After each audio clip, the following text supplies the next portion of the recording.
Hello folks, today's 9th of August. As you can see from the screen, I am at PAKOS headquarters in Nampang, and I'm come to attend a webinar, seminar in the web, online.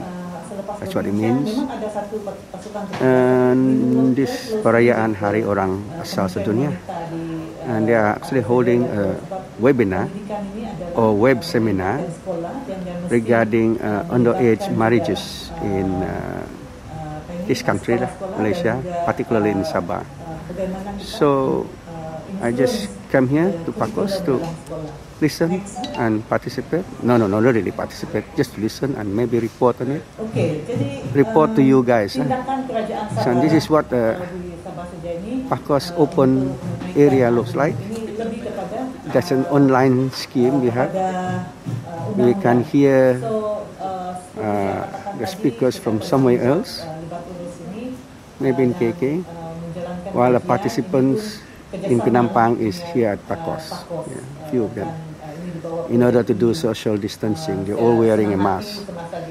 And I'm told by the coordinator here, Ketua Kampung, and also teacher, and she's sitting there listening, that this is participated by quite a large number of groups online all over Sabah. And some of them could be watching just through Facebook, or the best is like this, where you got a screen and all the online gears and computers and everything. So it's actually live. See, it's really live. The speaker now is from Sarawak. I think I write in the description section who are the speakers.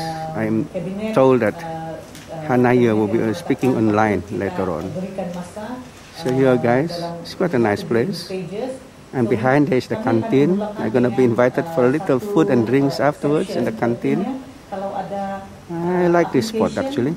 Daripada mereka yang ingin berkahwin pada 18 tahun ke bawah. Nah, you hear that? 16 hingga 18 saja. Dan you should get married at 18, not below, dibawa ke edah Mahkamah Anak Negeri ini. Dan satu SOP telah draft SOP sudah kami masukkan untuk ke edah ini. Sudah mungkin tidak ada masa untuk datang ke bincang di sini, tapi kita boleh tanya saya lah bila-bila. Sama juga dengan Mahkamah Syariah. Undang-undang keluarga Islam ini sedang dilihat. SOP itu memang sudah ada. Ini untuk perempuan di antara umur 16 hingga 18. Lelaki ini sudah memang 18 tahun itu minimal dia. Untuk Sarawak, usaha ini sedang dikaji lah.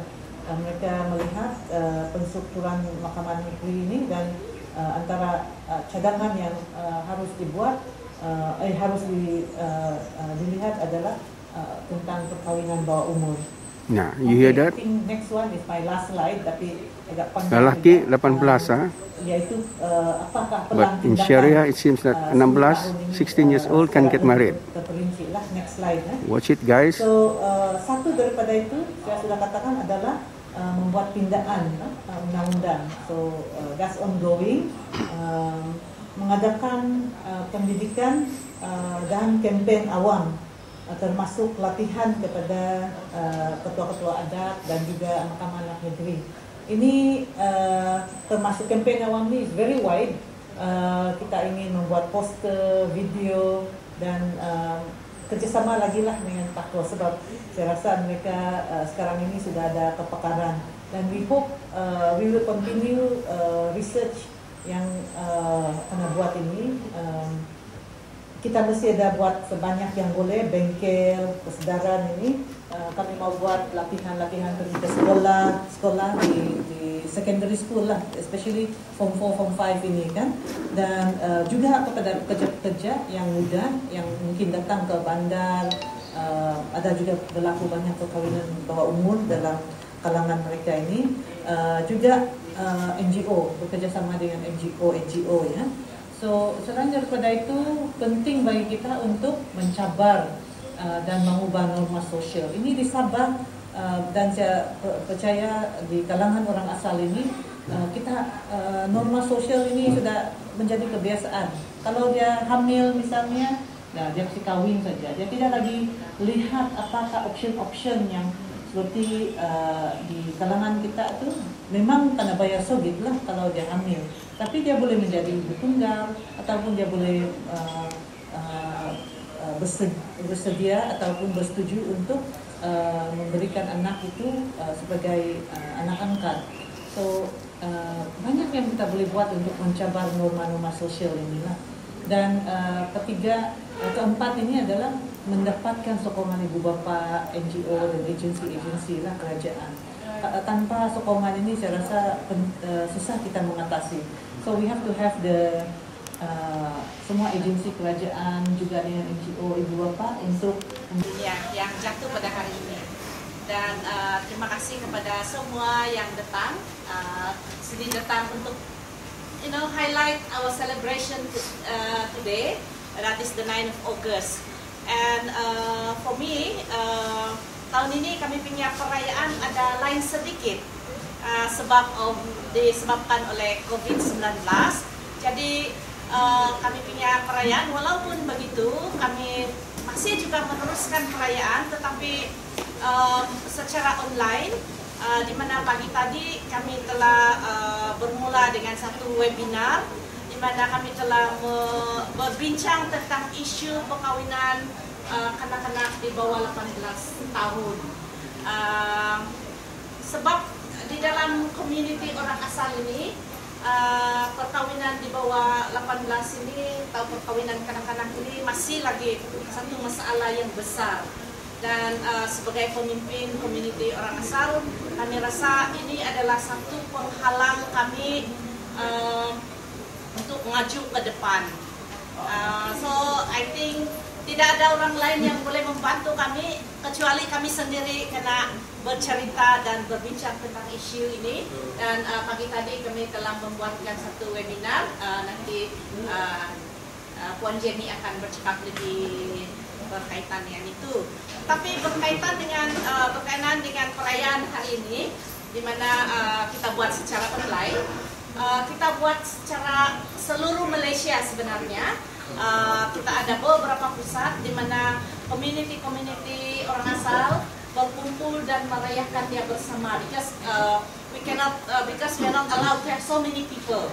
Yeah, so we have a few centers, one in Kuala Lumpur, where the orang asli community are together there and celebrating, and in Sarawak, in Miri, and in Sabah actually we have a few centers.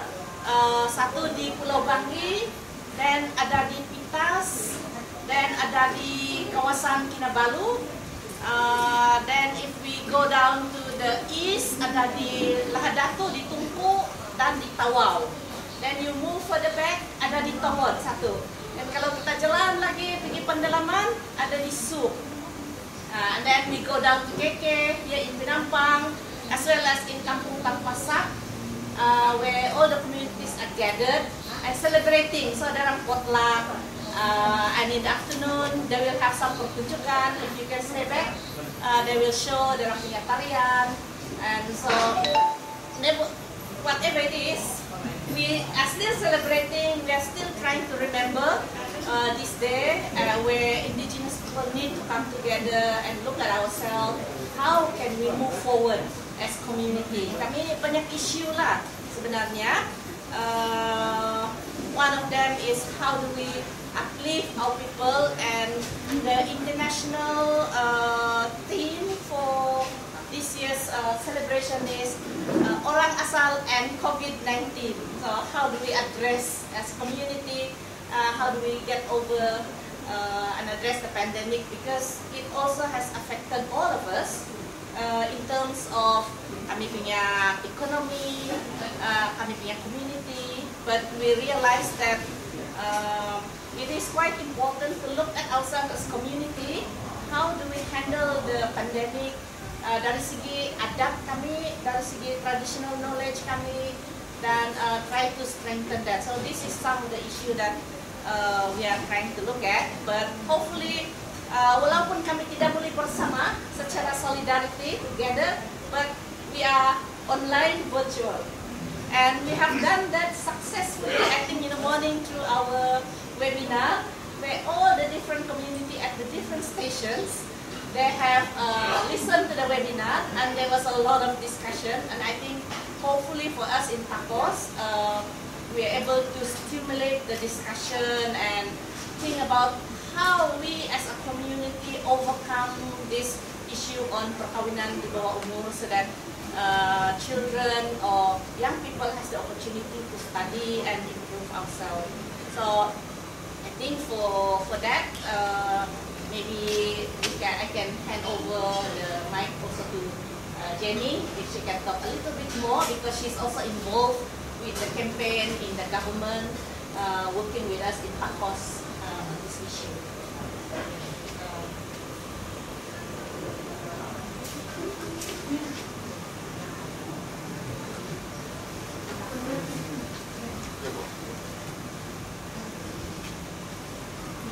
Terima kasih Puan En, dan selamat menyambut Hari Orang Asal sedunia kepada semua rekan media.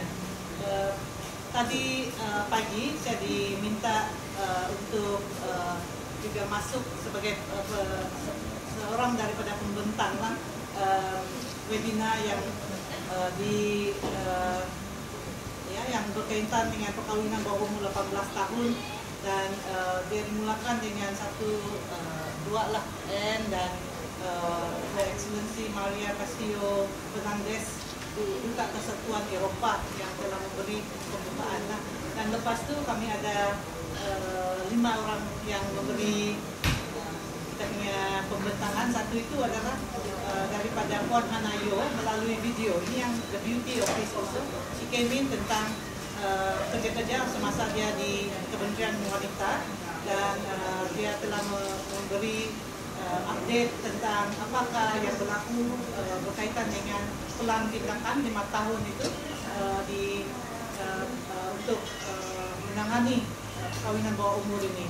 Lepas itu saya telah bercakap tentang isu dan tindakan dan terutamanya apa yang dibuat oleh Kementerian Undang-Undang dan Hak Ehwal Anak Negeri, disusuli dengan wakil dari komuniti, dari Sarawak, dari Semenanjung, dan satu lagi adalah perkongsian yang saya rasa cukup menarik daripada Encik Robin Well. Dia juga pengkaji dalam dia membuat kajian pada 5 distrik di Sabah, dan cukup menarik saya rasa sebab ini adalah kajian yang cukup menyeluruh dan mendapat 155 orang wanita yang berkahwin dan telah memberi maklum balas dalam kajian ini.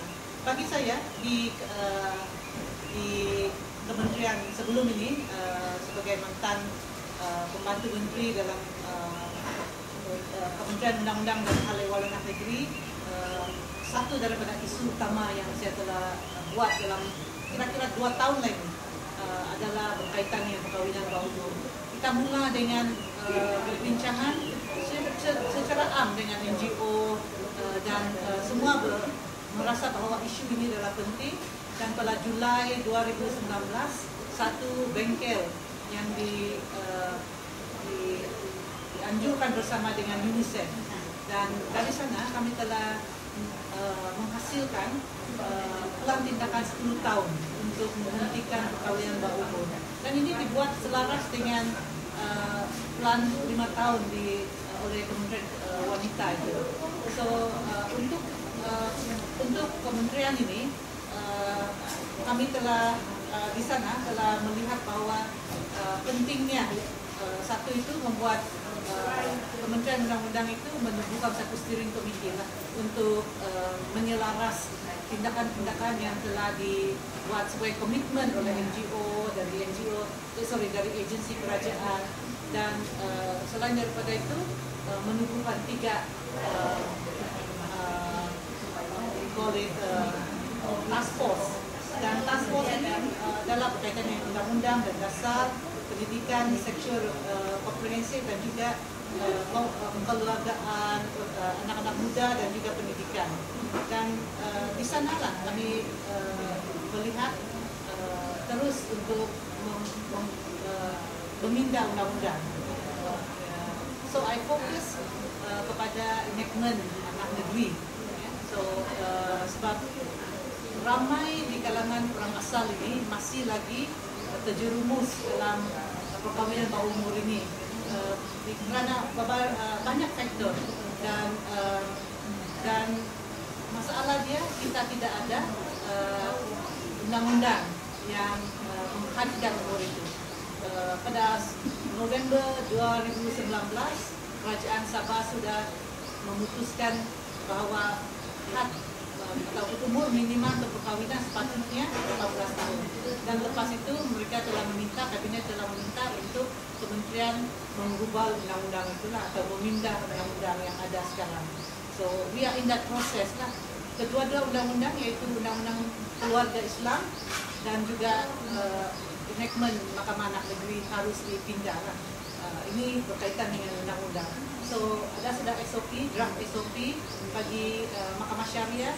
Dia sudah ada SOP yang dan mereka sudah gunakan. Tapi memanglah Mahkamah Anak Negeri yang ada kaitan dengan orang asal ini sesuatu yang lebih banyak kerja lagi. Sebab kita tidak ada terdaftar di Mahkamah Anak Negeri. So kalau kau mau buat kajian terpaksa pergi satu-satu mahkamah itu. Dan so and then because di bawah umur itu mereka tidak rekod.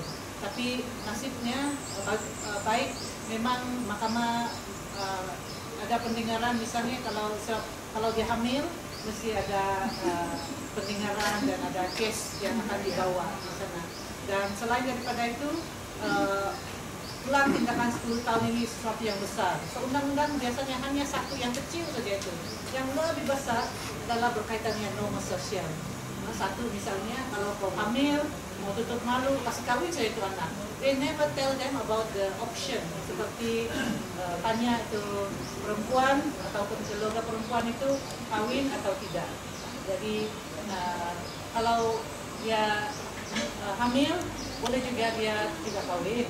Dia boleh minta supaya anak itu diberi sebagai anak angkat. Ataupun dia kalau keluarga ada bersedia, dia boleh menjaga sebagai ibu tunggal. Tidak semestinya dikawinkan.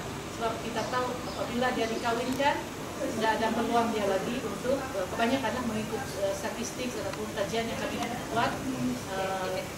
Berapa itu? 98% tidak akan kembali ke sekolah dan lain-lain. So it's better kalau dia diberi option ini lah. Dan selain daripada itu, there must be campaign kesedaran lah. So there's a big this is part of it lah.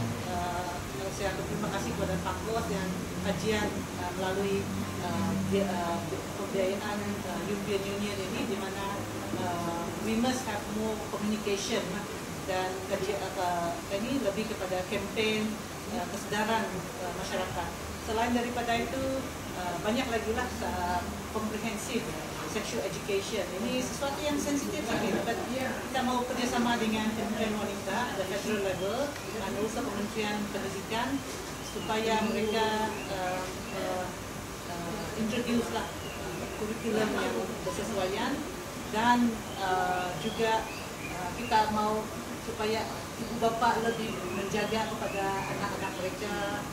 Kita tidak biarkan mereka terdedah kepada sosial media mungkin yang tidak memberi manfaat kepada mereka. Misalnya, it's also possible for them that they can be influenced by social media, but also access to education on reproductive health. So, kementerian, not kementerian, ni ada lembaga penduduk dan pembangunan keluarga yaitu PKN should be there to help them lah.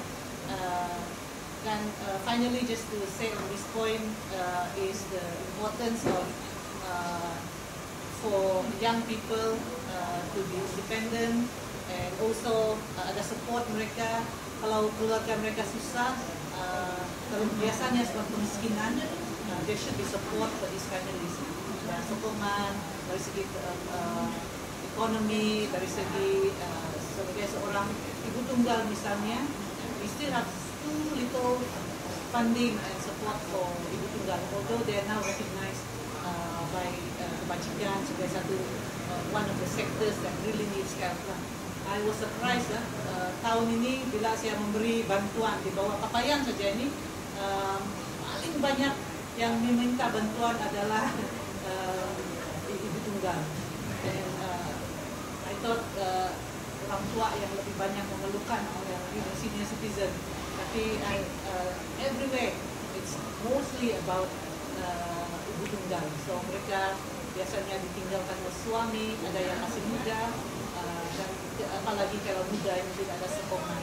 Ya, so ini yang saya dapati, dan saya rasa webinar ini adalah sesuatu yang penting, dan saya terima kasihlah kepada Pak Bos kerana menyelitkan ini pada Hari Orang Asal. Walaupun Hari Orang Asal sedunia ini lebih kepada celebration lah kan, tapi kita mesti juga melihat sebagai isu-isu yang penting seperti ini. Thank you.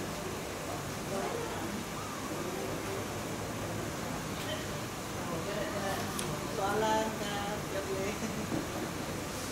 Jadi sudah 10 tahun itu sudah dilaksanakan kan sudah tahun.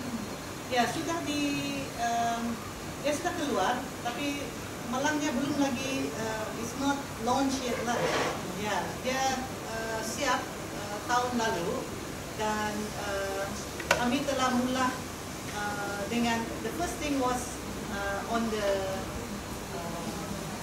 penggubalan atau pindaan undang-undang lah. Tapi launching the palang tindakan belum ada, so we still plan, tapi kena tergendala lagi. But memang antara perbincangan dengan UNICEF, so UNICEF yang memberikan bantuan untuk perancangan itu kan, bengkel itu. We have met them twice since then, March, and then just recently in July, dia telah bersetuju untuk UNICEF telah bersetuju untuk memberi sokongan terus kepada Kementerian Undang-Undang untuk menerbitkan, untuk melancarkan, dan juga pastikan bahawa aktiviti seperti kajian dan juga bengkel dan koordinasi di antara semua agensi dan NGO yang telah memberi komitmen mereka lah untuk meneruskan aktiviti yang sudah dirancang itu ada. So di kementerian, saya rasa sebelum saya keluar dari kementerian itu, yang satu yang saya bincangkan dengan SUP, pastikan bahawa kerjasama dengan UNICEF ini diteruskan.